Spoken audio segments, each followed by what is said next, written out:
Hello కుషికేం James, how are you all? ఈరోజు నేను మీ ముందుకి నీట్ 2025 కెమిస్ట్రీ క్వశ్చన్ పేపర్లో ప్రతి క్వశ్చన్కి డీటెయిల్డ్ ఆన్సర్స్ చూసే సిరీస్లో భాగంగా నెక్స్ట్ వీడియోతో నేను మీ ముందుకు వచ్చేసాను. ఈరోజు మనం డిస్కస్ చేయబోతున్న క్వశ్చన్ అయితే ఒకసారి చూద్దాం. చూడండి, if the half life T half of a first order reaction అని వాళ్ళు ఇచ్చేసారు ఆల్రెడీ.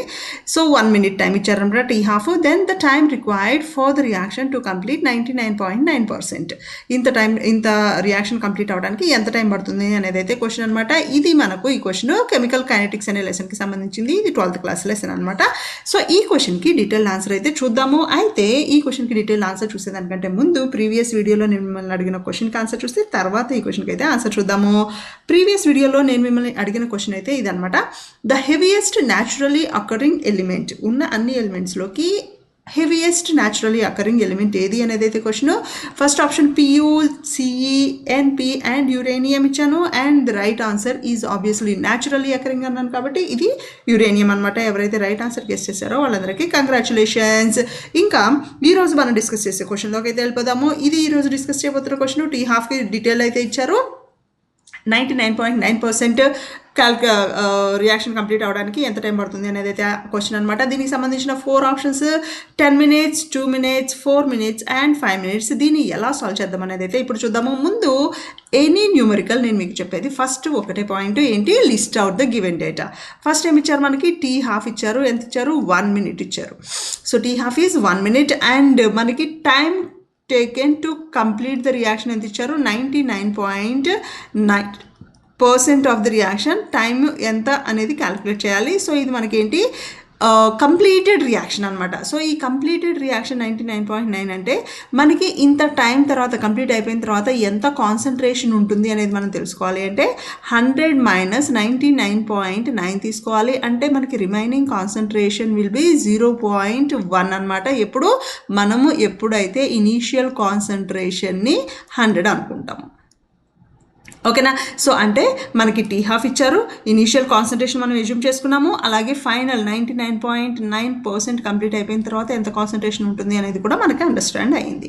సో ఇప్పుడు మనం ఫార్ములాస్ యూస్ చేయాలి. ఏం ఫార్ములాస్ యూస్ చేశారు, ఏది మనకి ఇక్కడ హింట్ ఇచ్చారు. ఏమి ఇచ్చారు, ఫస్ట్ ఆర్డర్ రియాక్షన్ అని ఇచ్చారు. ఫస్ట్ ఆర్డర్ రియాక్షన్లో టీ హాఫ్కి మనకి డైరెక్ట్ ఫార్ములా ఉంది. ఏంటి formula, T half equal to 0.693/K. అవునా.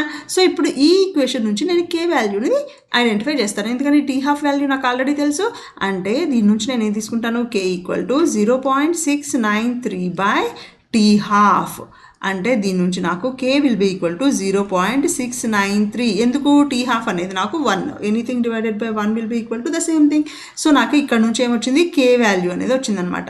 సో ఈ K వాల్యూ నుంచి నేను రేట్ల ఫార్ములా రాస్తాను. ఇక్కడ రేట్ల ఫార్ములా ఏంటి మనకి, K will be equal to 2.303 divided by time taken into logarithm of concentration, initial concentration divided by final concentration after consuming 99.9% of the reactant. అవునా. సో దీనిలో నేను ఐడెంటిఫై చేయాల్సింది టీ వాల్యూ. నాకు ఆల్రెడీ K వాల్యూ తెలుసు. నేనేం చేస్తున్నాను, Kని ఇటు తీసుకొచ్చేసి టీని అటు తీసుకెళ్తున్నాను. అంటే నాకు ఏమొస్తుంది, T will be equal to 2.303 divided by K log concentration of A0 divided by concentration of A అయింది. సో ఇప్పుడు నాకు K వాల్యూ ఇక్కడ నుంచి తెలుసు, A0 వాల్యూ ఇక్కడ నుంచి తెలుసు, A వాల్యూ ఇక్కడ నుంచి తెలుసు. ఈ మూడు నేను సబ్స్టిట్యూట్ చేస్తే నాకు T వాల్యూ వచ్చేస్తుంది. సబ్స్టిట్యూట్ చేసేద్దాం. చూడండి, 2.303 divided by 0.693 into logarithm of concentration, initial concentration ఎంత 100 divided by final concentration after consuming 99.9% ఎంత 0.1. సో దీన్ని నేను ఫర్దర్గా సింప్లిఫై చేసినప్పుడు T equal to 2.303 divided by 0.693 logarithm of 100 divided by 0.1. అంటే ఇది నేను 10² అనుకుంటే ఇక్కడ -1 ఉంది, అది పైకి వస్తే 10⁻³ అవుతుంది.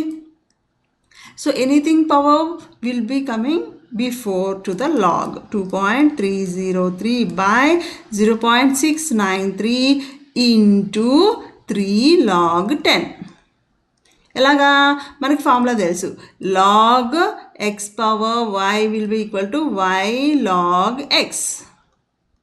కదా, ఈ ఫార్ములా ప్రకారం ఉంటుంది. 10⁻³ ఉంది కాబట్టి 3 ముందుకు వచ్చేసి log 10 అయిపోయింది.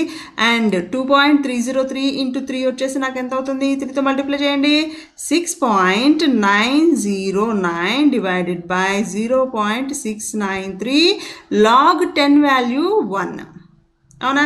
సో నాకు ఇది పైన న్యూమరేటరు డినామినేటరు ఆల్మోస్ట్ అప్రాక్సిమేట్లీ నాకు 10 టైమ్స్ వస్తుంది కదా.